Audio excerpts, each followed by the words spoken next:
Light. Myself.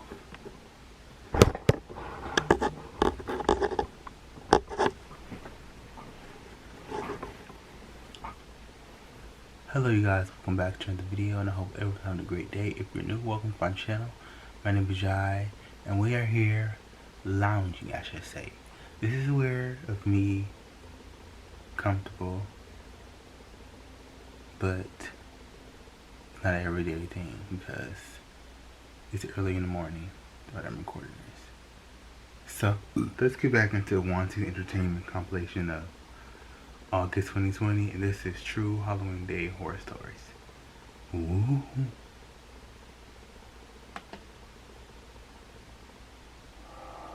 This is a story that happened to me not too long ago. Okay. It was Halloween. There was a big two-story house in our town which was rumored to be haunted. Out of curiosity, one of my best friends, Carlos, and I decided it would be a good idea to test out this rumor. So we went to that house for trick or treat. It was about 11:45 p.m. and it took us a while to get to the house as it was a bit far away from the other houses. When we arrived at the house, we rang the doorbell.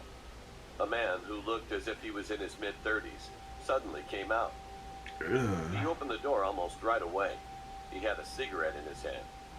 I could see that he was dressed in a hoodie and ripped jeans, and he looked kind of tired. My friend mentioned the rumor about his house being haunted.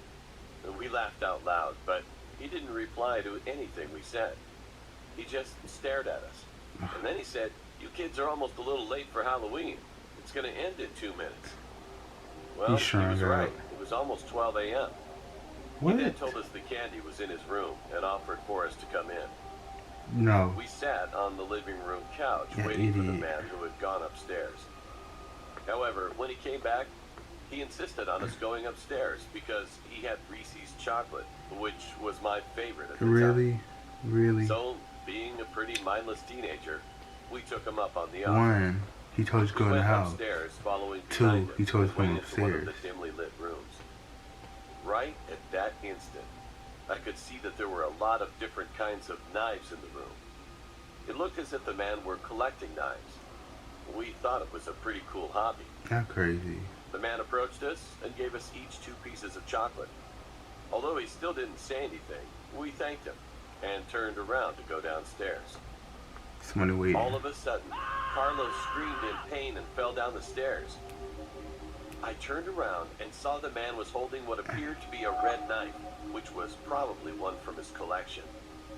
With mixed emotions, my adrenaline immediately kicked in. I tried to punch the man in the face, but he turned back and then stabbed my leg.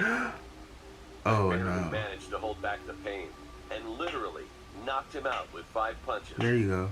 There you go. The man collapsed.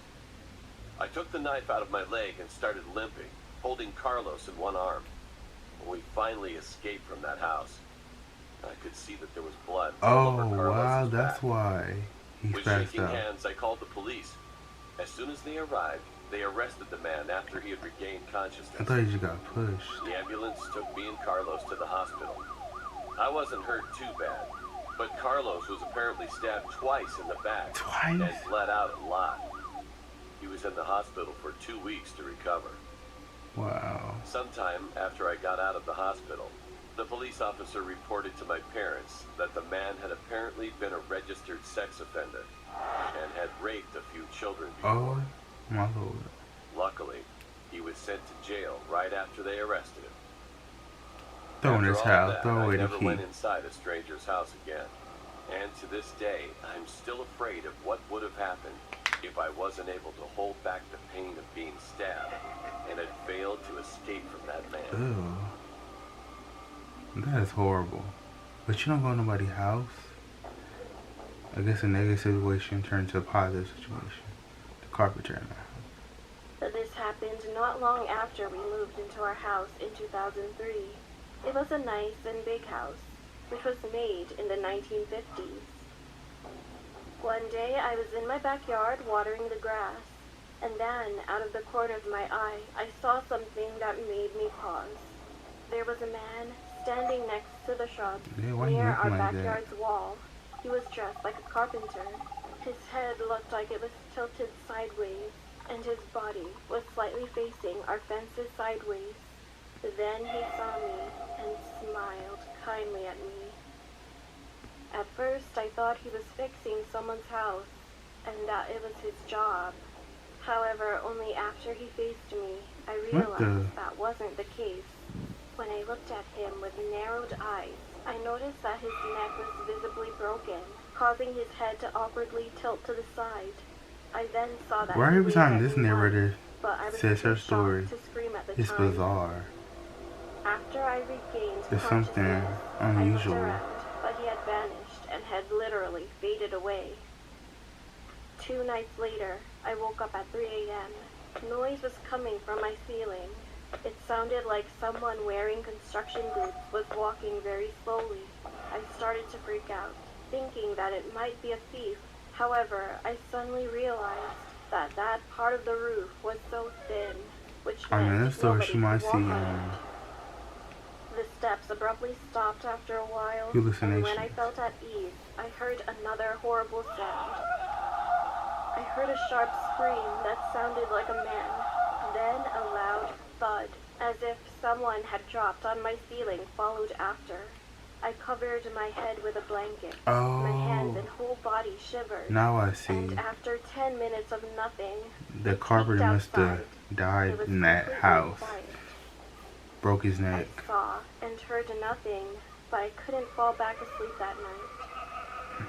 The next morning, I started to look up the history of the house. That was so visible to it her. turned out that there was a report about the carpenter I met a few days before in the backyard. It's so... In 1958, he had been hired to fix the roof while the owners were on vacation. However, the carpenter had fallen abruptly through the weak spot on the roof while he was working and had broken his neck. Oh yeah, He now I couldn't see. scream Now for help, I was right. and no one ever knew what happened to him as the owners were gone for 2 weeks. He was finally found when they came back, but had already died. This happened right above my bedroom. Suddenly, I felt bad for the poor guy, and I guess he's still looking after things. Since then, I've seen him sometimes, but I'm no longer afraid of him.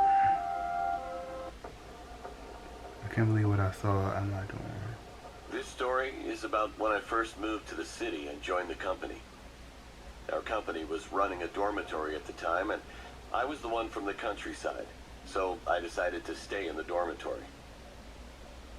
One day after work, I came back to the dormitory and was eating my dinner with the TV on. It was almost midnight and working overtime. I was laughing and watching some comedy shows, and then I felt a sudden strangeness. You know, like it feels like someone is staring at you. Feeling weird, I turned my head toward the window, and I couldn't move as my whole body stiffened with a tremendous chill. I couldn't even scream. The woman's face was stuck in the window as I turned casually to look. And she was staring at me without any movement. This facial expression. Now, let's think about it. The windows in the dorm were not even small. It was just the size of a normal person's upper body. But look, a face big enough to fill that size of a window? Can you imagine what it was? And what was scarier was, I was on the 5th floor at the time. How could she even stand over there, staring at me? I was frozen. I couldn't run away. I could only just watch her glaring eyes. It was lucky that I could move as the ghost disappeared the moment someone knocked on my door. One of my coworkers in the next room came to my room saying that he had something urgent to do. And when he looked at my pale face, he asked me if I was okay. So I explained to him what I had just saw. I thought he saw it too. And then his face looked a little stiff. Well, he didn't say anything anymore, but I knew it. I was sure. I'm not the only one who saw her here. Anyway, something strange has happened to me since then. Sometimes when people get together and talk about ghost stories, I suddenly start to feel nauseous, like ghosts are coming to see me. Mm. For example, one day I was with my friends in a restaurant, and as soon as they started talking about ghosts, my skin turned pale, and I started sweating all over Oh, my he's body. scared. At first, they thought I was lying or trying to prank them. But when I looked at the door with a serious look on my face and told my friends not to keep telling those stories, they all had to shut up. I think something's wrong with me. So, anyone who's watching this story, I hope you guys always check out the window, especially when you're alone in your house. Always. This boy is paranoid. He shook it. 3 short scary stories. My granny's voice. I used to live with my grandmother, who died a few years ago. My grandmother had suffered a cerebral infarction during her lifetime, so she couldn't use her arms or legs at all, and she couldn't even speak. She could only mumble and grunt. Because I spent a lot of time with my grandmother, I felt sorry for her whenever I saw her. One day, my family gathered together at my house to celebrate a big holiday. While we were eating delicious food and chatting with each other, my grandmother was sitting alone in her room. A few hours had passed, and it was time for everyone to go home. So my relatives said their goodbyes.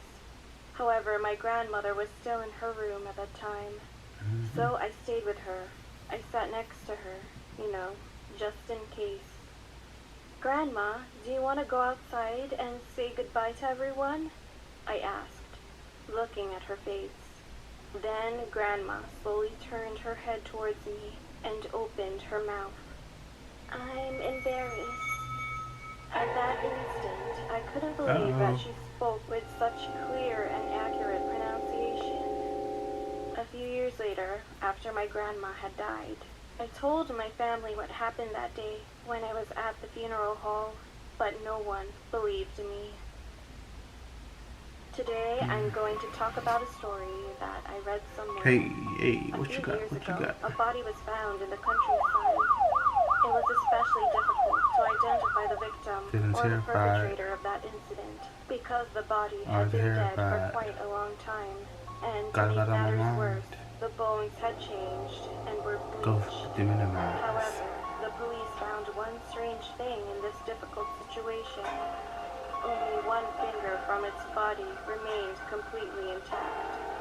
They asked the National Forensic Service, and they finally completed the identification on the body's finger. Furthermore, they succeeded to arrest the criminal as a result of the investigation.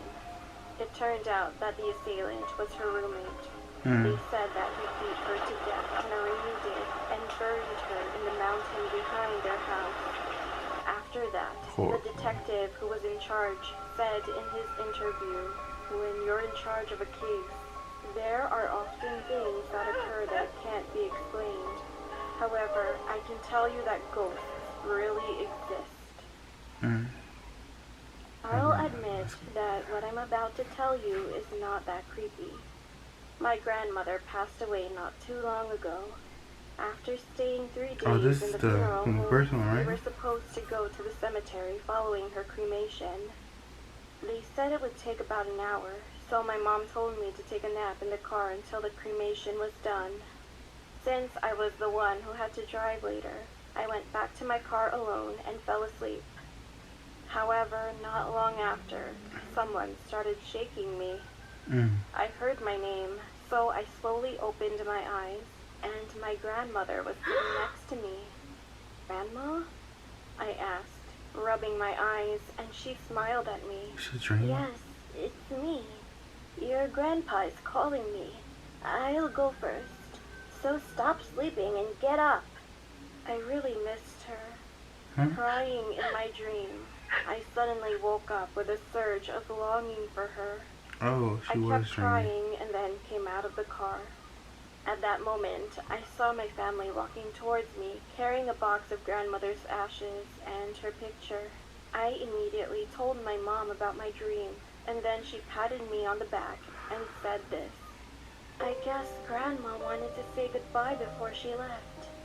Maybe you were the only one who was sleeping, so she wanted to say goodbye to you. That's so sad. It's not sad, but it's a wonderful situation when she came to say goodbye. Yeah. This was up a notch. This was creepy as usual. Don't go to any houses you don't know about. Yeah. Because crazy people out here. So tell me guys what you think about this video. Be sure to like, comment, and subscribe to the channel.